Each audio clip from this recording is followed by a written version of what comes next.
So I was talking to a friend the other day and they were asking me, why does it seem that technology projects seem to fail all the time? And they make a good point, because when you look into it, technology projects actually fail 70% of the time. And that's a really scary statistic. The problem with technology projects is they typically are more complex. There's more moving parts, you're introducing a new technology. There's also more people involved, more stakeholders. And the impact of this means that technology projects often cost more, they take extra time, and also mean a bigger draw on your people in your teams. So what's the solution to this? How do you increase the success of your technology projects? Well, I have 5 rules for making sure your technology projects are more successful. Rule number 1 is involve the sponsor in your planning and kickoff. So the sponsor is the owner of this technology, the one who are going to sponsor this into the organization and own it after go live. So they're involved up front, right in those planning sessions and the kickoff. For 2 reasons. One is because as a project team, you get to understand exactly what the sponsor wants from this technology and solution. Secondly, the sponsor understands what the team can deliver. Then we move on to rule number 2. Review the project after the planning phase. So have that checkpoint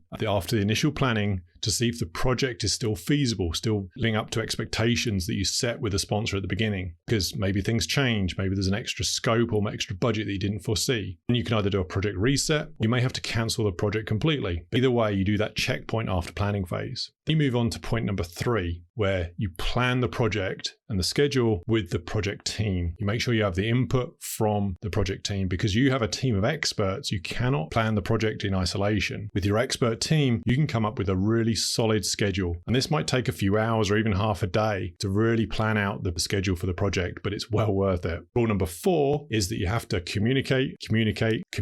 I can't stress this enough. You need to share updates with the project status, the delivery, with your sponsors, your steering committee, the other stakeholders, your project team, and anyone who's involved in the project. And you need to do it often. Sharing status reports, updates on when you're going live, or the training or the testing. Just make sure you communicate often and regularly. And rule number 5 is you involve the users, the end users, in the project delivery. So they're giving you feedback along the way. And also they're involved in the training and the transition to operations after the project goes live. Because the more you involve your end users in the project, the more easy the transition to operations after you go live. So those are my 5 rules for helping your technology projects be more successful. Hope that was helpful, and we'll see you in the next video.